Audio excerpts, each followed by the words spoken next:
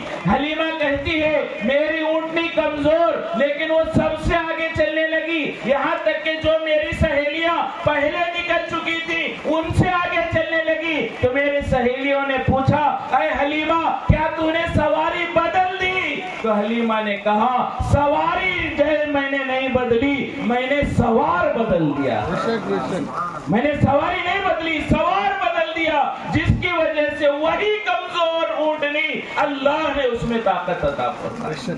فرمایا جب اللہ کے نبی ہیں کمزور اونٹنی کو طاقتور کر رہے، جب اللہ کے نبی کی سنتیں ہوں گے ہمارے اسی چھوٹے سے کاروبار میں، ہماری اسی سے چھوٹی سی نوکری میں، ہماری اسی چھوٹے سے روزی میں اللہ بے پناہ برکتیں دیں گے جب ہمارے اندر نبی کی تعلیمات ہوگی۔